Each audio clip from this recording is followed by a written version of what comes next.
Evangelho de Lucas, capítulo 24. E no primeiro dia da semana, muito de madrugada foram elas ao sepulcro, levando as especiarias que tinham preparado e algumas outras com elas. E acharam a pedra revolvida do sepulcro. E entrando não acharam o corpo do Senhor Jesus. E aconteceu que, estando elas muito perplexas a esse respeito, eis que pararam junto delas 2 homens com vestes resplandecentes. E estando elas muito atemorizadas e abaixando o rosto para o chão, eles lhes disseram: por que buscais o vivente entre os mortos? Não está aqui, mas ressuscitou. Lembrai-vos como vos falou estando ainda na Galileia, dizendo: convém que o Filho do Homem seja entregue nas mãos de homens pecadores, e que seja crucificado e ao terceiro dia ressuscite. E lembraram-se das suas palavras. E voltando do sepulcro, anunciaram todas essas coisas aos 11 e a todos os demais. Louvado seja o nome do Senhor. O versículo 1 aí diz: o primeiro dia da semana, muito de madrugada, assim diz algumas versões. Lá no Evangelho de Mateus, eu vou ler para você, no capítulo 28, no versículo 1, diz assim: despontava o primeiro dia da semana.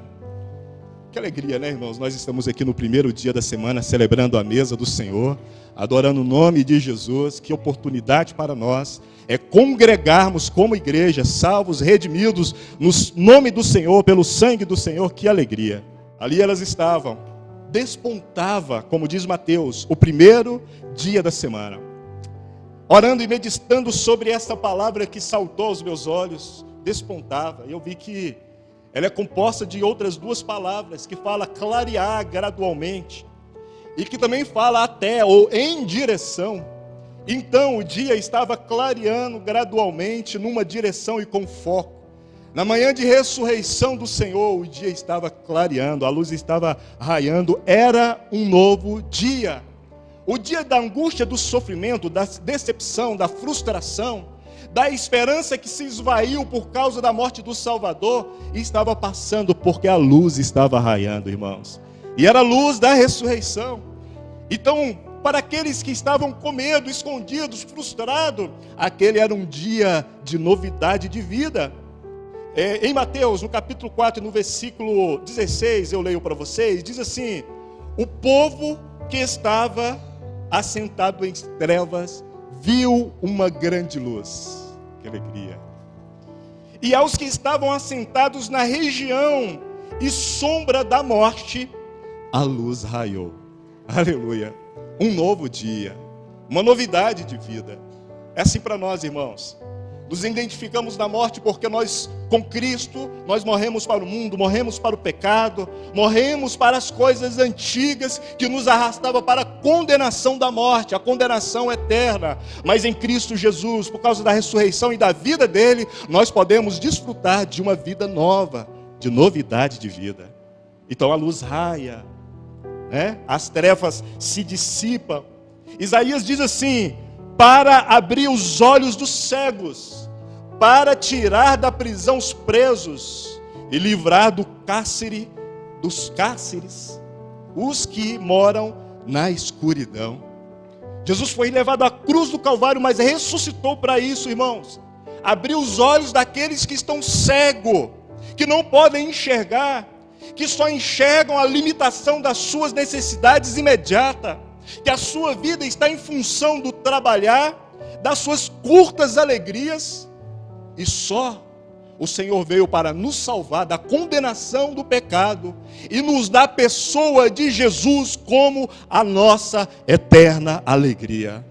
É por isso, queridos, que Ele é tudo o que nós precisamos, de fato Ele é tudo para nós, e nele nós somos supridos em todas as coisas, porque Ele veio para abrir os nossos olhos, para enxergarmos, mas para nos tirar dos grilhões do pecado, para nos transportar do lamaçal do pecado e nos colocar no reino de Deus, no reino do Filho, no reino daquele que ressuscitou, está no trono à destra de Deus e governa para todo sempre.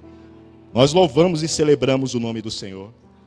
Então, meu irmão, se há alguma consciência pesada nessa manhã, o que eu oro para o Senhor e eu peço que o Senhor percorra o seu coração e a sua mente e leve para você a alegria da salvação. Que de fato os grilhões do pecado que tentam nos aprisionar e nos amarrar e nos deter nas limitações dessa vida, que sejam quebrados. Que seja extirpado toda angústia, todo sentimento de queda humana e que você seja conduzido para a vida em Jesus Cristo, nosso Senhor. Que o louvor que sai dos seus lábios seja espontâneo pelo movimento da vida. Que toda frustração de um tempo nublado demais, fechado demais, que o sentimento de morte, a frustração do desespero da morte e das limitações do seu pensamento e da sua vida seja dissipado nessa manhã e que você seja livre para celebrar o nome do Senhor em liberdade de vida. Foi para isso que Ele nos libertou, para celebrarmos em alegria e em desfrute, com olhos abertos, sem grilhões nas nossas mãos.